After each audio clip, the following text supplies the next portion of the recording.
गाजियाबाद से जुड़ी हुई बड़ी खबर आपको बता दें कि पुरानी गाड़ियों को नहीं मिलेगा पेट्रोल और डीजल। 15 साल पुरानी गाड़ियों को पेट्रोल और डीजल नहीं मिलेगा। 10 साल पुरानी जो डीजल गाड़ियां हैं डीजल उनमें नहीं डलेगा। 15 साल पुरानी पेट्रोल गाड़ियों को पेट्रोल नहीं मिलेगा। नोएडा गाजियाबाद में नया नियम लागू हो गया है। 1 नवंबर 2025 से लागू होगा ये आदेश। फिलहाल आपको बता दें कि अभी ये ऑर्डर जारी कर दिया गया है। इसका इम्प्लीमेंटेशन 1 नवंबर से होगा। नोएडा गाजियाबाद से जुड़ी हुई ये बड़ी खबर आप तक पहुंचा रहे हैं। पुरानी गाड़ियों को नहीं मिलेगा पेट्रोल और डीजल। 15 साल पुरानी जो पेट्रोल की गाड़ी है उन्हें पेट्रोल नहीं दिया जाएगा। डीजल 10 साल पुरानी गाड़ियां नहीं चल पाएंगी। नोएडा और गाजियाबाद में भी आपको बता दें कि 1 नवंबर 2025 से ये आदेश लागू हो जाएगा। स्क्रैप पॉलिसी इसी तरह की दिल्ली में भी देखने को मिलती है, लेकिन उत्तर प्रदेश में अब तक इस पर कोई रेस्ट्रिक्शंस नहीं थे। लेकिन अब नोएडा और गाजियाबाद को लेकर ये नया फरमान जारी किया गया।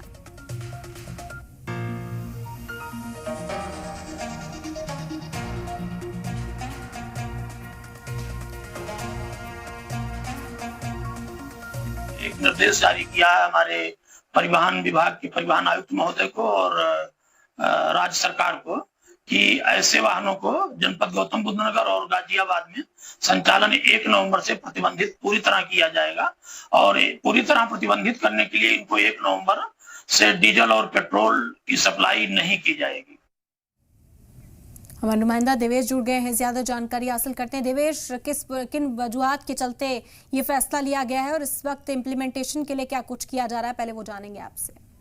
देखिए, बिल्कुल सरकार पहले से ही सतर्क है कि पॉल्यूशन दिल्ली में ना हो, और जो एजेंसियां हैं वो भी कोशिश कर रही है कि जो दिल्ली का पॉल्यूशन है उसको कंट्रोल किया जा सके, ताकि दिल्ली वासियों को स्वच्छ और साफ आबो हवा मिल सके। इसी की कवायद में सरकार भी जुटी हुई है और तमाम जो एजेंसियां हैं वो भी काम कर रही है। ऐसे में फैसला लिया गया है कि 1 जुलाई से, जो कि आने वाली है, उस दिन से जो है 10 साल पुराने डीजल और 15 साल पुराने पेट्रोल और सीएनजी वाहनों को जो पेट्रोल पंप है वहां पर फ्यूल नहीं दिया जाएगा। इसके लिए जो नियम है वो भी बनाए गए हैं। साथ ही साथ ये भी ध्यान रखा जाएगा, वहां पर ऐसा सिस्टम क्रिएट किया जाएगा कि अगर किसी गाड़ी का पॉल्यूशन नहीं है तो उसका भी पता लग सके, जिससे कि उसके खिलाफ जो है कार्रवाई हो सके, चालान कट सके। तो ऐसे में कोशिश यही है कि दिल्ली की जो हवा है उसको बेहतर किया जा सके, और जो पुरानी गाड़ियां हैं जिनकी जो है लाइफ खत्म हो चुकी है उनको भी चिन्हित किया जा सके, क्योंकि बड़ी संख्या में अभी भी ऐसी गाड़ियां हैं जो कि चल रही हैं, और ऐसे में उनके खिलाफ जो है एक्शन के लिए बड़ा निर्णय लिया गया है। 10 साल पुरानी डीजल और 15 साल पुरानी जो पेट्रोल और सीएनजी के वाहन है, इससे उस पर जो है रोक लगेगी, क्योंकि ये पहले से ही नियम है। क्योंकि इनकी जो हालांकि देवेश, जब इस तरह का एक स्क्रैप पॉलिसी दिल्ली के लिए इंट्रोड्यूस किया गया तो मुखालफत भी देखने को मिली थी। लोगों के जरिए कई तरह के रिएक्शंस भी सामने आए थे। अब नोएडा और गाजियाबाद में भी इस पर अमल जब किया जाएगा तो क्या कुछ कहना है लोगों का, कैसे रद्द-ए-अमल अब तक सामने आए हैं? देखिए, इसका लोगों को ही बेनिफिट होगा दरअसल, क्योंकि प्रदूषण पर कंट्रोल पाना बेहद जरूरी है।